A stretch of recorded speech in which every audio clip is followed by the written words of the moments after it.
اپنی بہو سے چھٹکارا پانا چاہتی تھی۔ ایک دن میں اور بہو دونوں گھر میں اکیلی تھی۔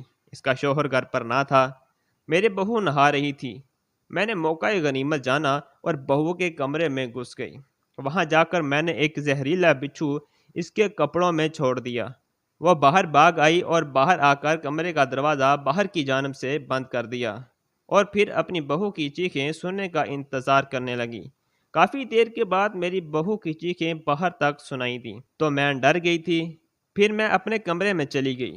تھوڑی ہی دیر کے بعد میرا بیٹا بھاگتا ہوا میرے پاس آیا اور کہنے لگا کہ امی، میری بیوی کو بچھو نے ڈس لیا اور وہ اس وقت بہت بری حالت میں ہے۔ میں اسے ہسپتال لے کر جا رہا ہوں۔ یہ سن کر میرے ہوش اڑ گئے تھے۔ میں نے اپنے بیٹے کو جھوٹی تسلی دی اور پھر رات بیٹھ کر بہو کی موت کی خبر کا انتظار کرنے لگی۔ رات کے کوئی 1 بجے کا وقت تھا جب میرے بیٹے نے ہسپتال سے فون کیا اور کہا کہ امی، میری بیوی کا انتقال ہو گیا ہے۔ اسے بچھو نے کاٹا تھا اور میں وقت پر اسے ہسپتال نہیں لا سکا تھا اور زہر سارے جسم میں بھر گیا تھا۔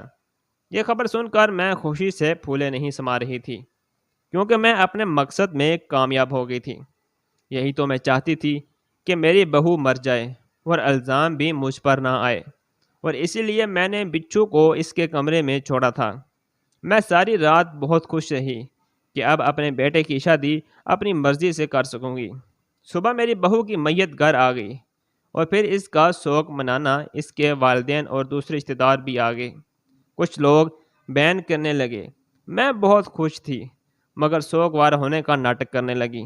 میت کو غسل دیا گیا، پھر جنازہ اٹھ گیا۔ عورتوں کو قبرستان میں جانے کی اجازت نہیں ہے، مگر ہمارے گاؤں میں یہ پرانا رواج تھا کہ گھر کی عورتیں بھی ساتھ ہی قبرستان جایا کرتی تھیں۔ میں بھی ساتھ ہی گئی تھی اور پھر میرے بیٹے نے اپنی بیوی کو میری آنکھوں کے سامنے قبر میں اتار دیا۔ یہ ہولناک منظر دیکھ کر ایک لمحے میں کپ کپائی بھی تھی، مگر پھر خود کو یہ کہہ کر خوش کر دیا کہ میں نے اپنے راستے سے کانٹا ہٹا دیا ہے۔ میری بہو کے انتقال کے بعد میں بہت خوش تھی اور اب اپنے بیٹے کی دوسری شادی کرنا چاہتی تھی۔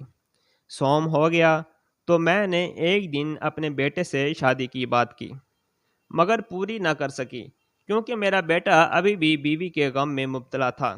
چنانچہ میں نے کچھ دن اور رکنے کا فیصلہ کر لیا۔ 40واں ہو چکا تھا۔ اب مجھے اپنے بیٹے سے لازماً بات کرنا تھی۔ اس دن میں نے ساری رات جاگتی رہی اور یہ سوچتی رہی کہ اپنے بیٹے سے کل کیا بات کروں گی اور اس کو کیسے دوسری شادی کے لیے مناؤں گی۔ ساری رات بیٹے کو منانے کے نئے نئے طریقے سوچتی رہی اور میں اتنی پرجوش تھی کہ مجھے ساری رات نیند نہ آئی۔ آدھی رات کو پیاس لگی۔ میں پانی پینے کے لیے کمرے سے باہر نکل گئی۔ واپسی پر سوچا کہ کیوں نہ ایک بار دیکھتی چلوں کہ میرا بیٹا سو گیا ہے یا جاگ رہا ہے۔ یہی سوچ کر میں اپنے بیٹے کے کمرے تک پہنچ گئی، لیکن وہاں کا منظر دیکھ کر میرے پیروں تلے سے زمین نکل گئی۔ میرے بیٹے کو اندھیرے میں سونے کی عادت تھی اور روشنی میں نیند نہیں آتی تھی، مگر وہاں پہنچ کر دیکھا کہ میرے بیٹے کے کمرے کی لائٹ جل رہی تھی۔ میں گھبرا گئی اور اندر جانے ہی والی تھی کہ ایک آواز نے میرے قدم روک لیے۔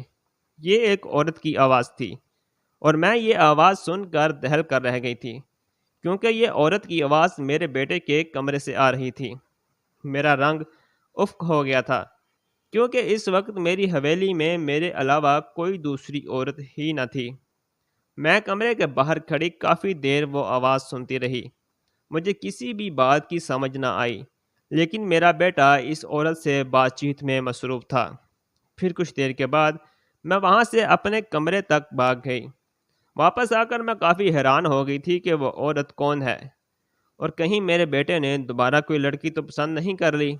میں اپنے بیٹے کی شادی اپنی مرضی سے کرنا چاہتی تھی اور اس لیے مجھے غصہ اور پریشانی دونوں ہو رہے تھے۔ میں ساری رات یہی سوچتی رہی کہ وہ عورت کون تھی جس کی آواز میں نے اپنے بیٹے کے کمرے سے سنی تھی اور وہ کیا چاہتی تھی۔ یہی سب سوچتے ہوئے کب مجھے نیند آ گئی پتہ ہی نہ چلا اور صبح ہو گئی۔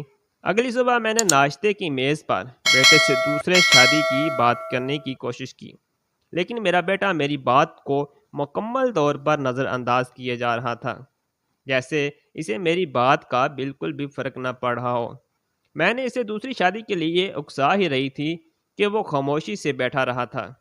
مجھے غصہ آ رہا تھا اور رات والی عورت کی آواز سے میں پہلے ہی پریشان تھی، اس لیے اس بات کا پکا کرنا لازم تھا کہ وہاں سچ میں میرے بیٹے کے کمرے میں کوئی عورت تھی یا نہیں۔ ہو سکتا تھا کہ یہ میری غلط فہمی ہو۔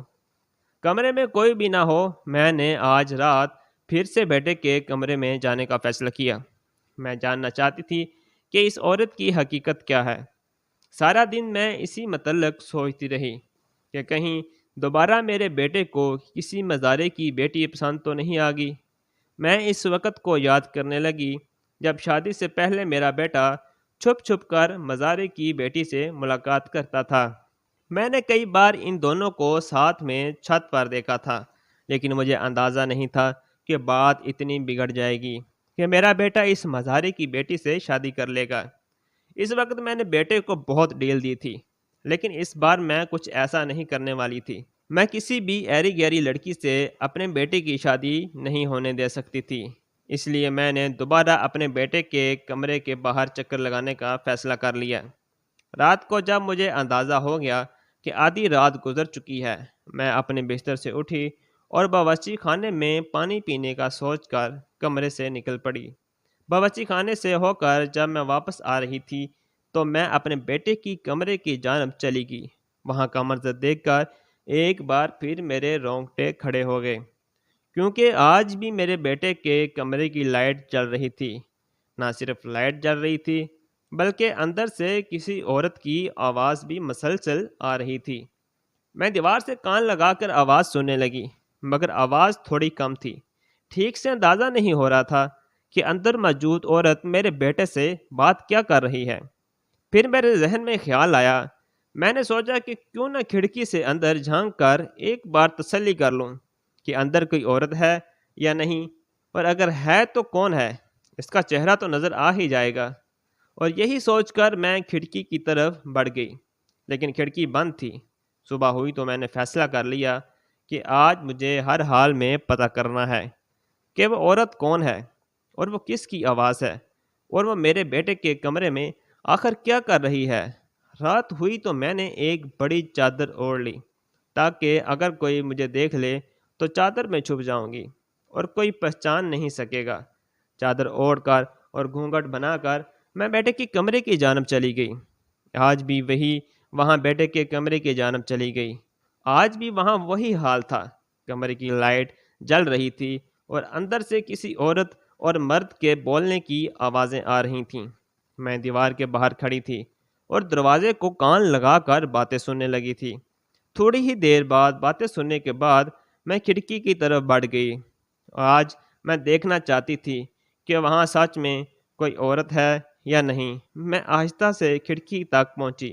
کھڑکی کا تختہ کھول کر میں نے اندر دیکھنے کی کوشش کی، لیکن اندر کا منظر دیکھ کر میرے قدموں تلے سے زمین نکل گئی تھی۔ کمرے میں واقعی ایک عورت موجود تھی جو بیٹھی میرے بیٹے سے باتیں کر رہی تھی۔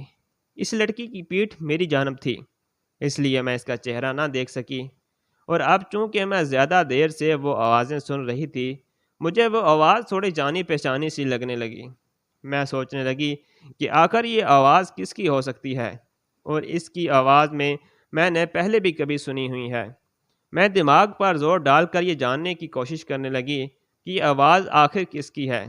ایسا اگلے 3-4 روز تک چلتا رہا۔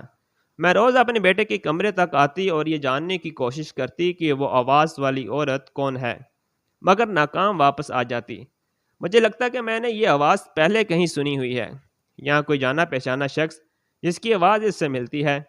شاید یہ گاؤں کی ہی کسی لڑکی کی آواز تھی۔ ایک رات میں نے دیکھا کہ بیٹے کے کمرے سے وہ اور ایک لڑکی نکلتے تھے۔ لڑکی نے نقاب کیا ہوا تھا۔ وہ دونوں کمرے سے نکل کر چھت پر چلے گئے تھے۔ اب تو میری پریشانی مزید بڑھ گئی تھی۔ اگلے دن میں نے اپنے بیٹے سے کہا کہ اب تمہیں دوسری شادی کر لینی چاہیے۔ وہ کہنے لگا، ہاں ماں، میں بھی یہی سوچ رہا ہوں کہ اب دوسری شادی کر لوں، لیکن میں اب کی بار اپنی پسند کی ہی لڑکی سے شادی کروں گا، بلکہ ایک لڑکی پسند بھی کر لی ہے۔ بیٹے کی بات سن کر میں پریشان ہو گئی اور سوچنے لگی وہ یقیناً اسی لڑکی کی بات کر رہا ہوگا جو اس کے کمرے میں آ جاتی ہے۔ دن گزرتے جا رہے تھے اور میں جان ہی نہ پا رہی تھی کہ وہ لڑکی آخر ہے کون۔ اپنے بیٹے سے بھی میں نے اس بارے میں نہیں پوچھا تھا، کیونکہ میں یہ سب خود جاننا چاہتی تھی۔ کہ ایک دن میں اپنے بیٹے کے کمرے میں گئی اور وہاں کسی لڑکی کے کپڑے دیکھے، یعنی روز رات کو کوئی لڑکی یہاں آتی تھی۔ کئی دن میں جاگ کر پہرا دیتی، پیچھے چھپی اس کی ہر حرکت کا جائزہ لے رہی تھی۔ تھوڑی دیر ٹہلنے کے بعد میرے بیٹے نے فرش سے قالین ہٹا دیا۔ یہ سب دیکھ کر مجھے عجیب سا احساس ہو رہا تھا کہ میرا بیٹا آخر کیوں کر رہا ہے۔ لیکن جب اس نے قالین فرش سے ہٹایا تو فرش کو دیکھ کر میں کپ کپا کر رہ گئی۔ وہاں فرش پر سیڑھیاں موجود تھیں جو نیچے کی جانب جا رہی تھیں۔ میں یہ سب دیکھ کر چونک کر رہ گئی کہ میرے گھر میں یہ سرپرائز سیڑھیاں ہیں اور مجھے پتہ ہی نہیں یہ سیڑھیاں آخر جاتی کہاں ہوں گی۔ میرے ذہن میں طرح طرح کے خیالات آنے لگے تھے۔ میں انہی سوچوں میں مگن تھی کہ اچانک میں نے ایک عجیب نظارہ دیکھا، جسے دیکھتے ہی میرے رنگ اڑ گئے۔ میں نے ایک لڑکی کو دیکھا جو سیڑھیوں کی مدد سے اوپر آ رہی تھی۔ یہ سب دیکھ کر میرا دماغ پھٹنے لگا تھا۔ اگلا لمحے اس سے بھی زیادہ حیرت انگیز تھا، کیونکہ جب میں نے اس لڑکی کا چہرہ دیکھا تو میرے پیروں تلے سے زمین نکل گئی۔ میرا سر چکرانے لگا تھا اور دل گھبرانے لگا تھا، اور پھر میں چیخ کر بے ہوش ہو گئی اور زمین پر گر گئی۔ مجھے ہوش آیا تو خود کو ہسپتال کے کسی بستر پر پایا اور میرے دونوں ہاتھوں پر ڈرپ لگی ہوئی تھی۔ خود کو ہسپتال دیکھ کر میں گھبرا گئی اور دماغ پر زور ڈال کر یاد کرنے کی کوشش کی کہ آخر میرے ساتھ ہوا کیا تھا، میں یہاں کب اور کیسے آئی۔ تو مجھے سب کچھ یاد آ گیا۔ اتنے میں کمرے کا دروازہ کھلا اور ایک نرس کے ساتھ میرا بیٹا اندر داخل ہوا۔ مجھے تندرست پا کر میرا بیٹا خوش ہو گیا اور آ کر مجھ سے لپٹ گیا۔ مجھے سمجھ نہیں آ رہا تھا کہ یہ سب آخر کیا ہو رہا ہے۔ پھر نرس نے میرا معائنہ کیا اور چلی گئی۔ نرس کے جانے کے بعد میں نے اپنے بیٹے کو دیکھا اور کہا کہ بیٹا، ابھی میں کچھ کہنے ہی والی تھی کہ میرے بیٹے نے میری بات کاٹ دی اور کہنے لگا کہ امی میں جانتا ہوں آپ کیا کہنے والی ہیں، لیکن ابھی آپ کی طبیعت خراب ہے، میں نہیں چاہتا کہ مزید طبیعت خراب ہو جائے۔ آپ اس واقعے کو ابھی چھوڑ دیجئے اور آرام کیجئے۔ جب آپ کی طبیعت ٹھیک ہو جائے گی تو میں خود آپ کو بتاؤں گا کہ آپ ہسپتال کیسے پہنچیں اور وہاں جو آپ نے دیکھا وہ کیا تھا۔ میرا بیٹا یہ کہہ کر چلا گیا، لیکن مجھے مزید بے چین کر گیا تھا۔ میں سوچنے لگی کہ جو میں نے دیکھا تھا وہ کیسے ممکن ہو سکتا ہے۔ میرے ذہن میں عجیب و غریب خیالات آنے لگے تھے، کیونکہ وہ لڑکی جس کو میں نے اپنے بیٹے کے کمرے میں سیڑھیوں سے اوپر آتے ہوئے دیکھا تھا، اس کی شکل مجھے بالکل میری بہو جیسی لگی تھی، اور اس کو دیکھتے ہی میں بے ہوش ہو کر گر گئی تھی۔ مجھے یقین نہیں تھا کہ میں نے اسے ہی دیکھا تھا یا کوئی اور لڑکی تھی۔ ایسا بھی تو ہو سکتا ہے کہ مجھے اس کا چہرہ اپنی مرحوم بہو جیسا لگا ہو، کیونکہ وہ تو میری بہو ہو ہی نہیں سکتی تھی، کیونکہ میری بہو تو مر چکی تھی اور میری نظروں کے سامنے ہی اسے قبر میں اتارا گیا تھا۔ مجھ پر خوف اور کپکپی طاری ہو گئی تھی۔ 2 دن کے بعد مجھے ہسپتال سے چھٹی ہوئی تو میرا بیٹا مجھے گھر لے آیا تھا۔ گھر آتے ہی میں نے سب سے پہلے اپنے بیٹے سے وہی سوال کیا کہ بیٹا، مگر میری بات پوری ہونے سے پہلے ہی میرا بیٹا بولا کہ امی آپ کو سچ جاننا ہے تو ٹھیک ہے۔ پھر میرا بیٹا باہر گیا اور تھوڑی ہی دیر کے بعد میرے کمرے میں واپس آ گیا۔ جب وہ واپس آیا تو اس کے ساتھ ایک لڑکی تھی جو کوئی اور نہیں بلکہ میری بہو تھی۔ اسے دیکھ کر میں ایک دم سے دہل سی گئی تھی۔ میں فوراً اٹھ کھڑی ہوئی اور خوف میری آنکھوں میں واضح تھا۔ میرے جسم پر کپکپی طاری ہو گئی تھی کہ مجھے اتنا خوف زدہ دیکھ کر میرے بیٹے نے مجھے کندھوں سے سہارا دیا اور سنبھالا اور بٹھایا۔ پھر مجھ سے مخاطب ہو کر کہنے لگا کہ امی میں جانتا ہوں کہ آپ نے میری بیوی کی جان لینے کی کوشش کی تھی، مگر وہ مری نہیں تھی۔ یہ سب سن کر میں حیرت زدہ ہو گئی تھی۔ پھر میری بہو اور بیٹے نے مل کر مجھے ساری داستان سنائی۔ میری بہو نے بتایا کہ جس دن میری سہیلی گھر آئی تھی اور مجھے بچھو کے ذریعے مارنے کا منصوبہ بتا رہی تھی، میری بہو نے وہ سارا منصوبہ سن لیا تھا اور میرے بیٹے کو بتا دیا تھا۔ جیسے ہی بچھو کمرے میں رکھ کر باہر آئی تھی، اس نے بچھو کو مار دیا تھا۔ پھر میرے بیٹے نے اپنی بیوی کی طبیعت کی خرابی کا بہانہ کیا تھا اور اسے ہسپتال لے گیا تھا، اور وہاں مردہ خانے سے کسی لاش کو گھر لے آیا تھا، اور جسے ہم نے دفن کیا تھا وہ میری بہو نہیں بلکہ مردہ خانے سے حاصل کی گئی ایک لاش تھی۔ میرے بیٹے نے بتایا کہ میں نے ایسا اس لیے کیا کیونکہ آپ دوبارہ بھی اس کی جان لے سکتی تھی۔ آپ کی بہو بہت اچھی ہے، وہ چھوٹے خاندان سے ضرور ہے مگر چھوٹی سوچ کی حامل نہیں۔ وہ چاہتی تو آپ کو جیل بھی کروا سکتی تھی، مگر اس نے مجھے سمجھایا اور کہا کہ ہم نے اسی گھر میں رہنا ہے تو کیوں نہ نیچے ایک اور کمرہ بنا لیں، اس سے آپ کی امی کو میرے ہونے کا احساس بھی نہ ہوگا اور پھر کوئی مسئلہ بھی نہیں ہوگا۔ پھر میرے بیٹے نے بتایا کہ انہوں نے نیچے تہہ خانہ بنا لیا اور میرے بیٹے کی بیوی وہیں رہنے لگی۔ وہاں نیچے کمرے میں ہر طرح کی سہولت تھی اور رات کو میری بہو واپس اوپر آ جاتی اور اس طرح دونوں زندگی گزارنے لگے۔ یہ سب سن کر مجھے بے حد شرمندگی کا احساس ہو رہا تھا کہ اپنی بہو کے ساتھ میں نے کتنی بڑی ناانصافی کی اور اسے کتنا ستایا، مگر اس نے میرا کتنا خیال کیا۔ میں اپنے بیٹے اور بہو سے معافیاں مانگنے لگی تو میری بہو نے کہا کہ امی معافیاں مت مانگیں۔ پھر انہوں نے مجھے معاف کر دیا اور اس کے بعد ہم تینوں اکٹھے اسی حویلی میں رہنے لگے۔ مجھے اپنے گناہ کا احساس ہو گیا تھا اور گناہ کا احساس ہونا ہی سب سے اچھی چیز ہے۔ میں نے آخر کار مزارے کی بیٹی کو بہو کے طور پر تسلیم کر ہی لیا تھا۔ پھر میں نے گاؤں میں ایک بڑی دعوت کا اہتمام کیا اور گاؤں کے سبھی لوگوں کو اس دعوت پر بلایا اور اس دعوت میں میں نے اپنے بہو کو کھلم کھلا اعلان کیا۔ لوگوں نے آواز اٹھائی تھی کہ آپ کی بہو تو مر گئی تھی، مگر میں نے لوگوں کو بتایا کہ وہ میری سازش تھی۔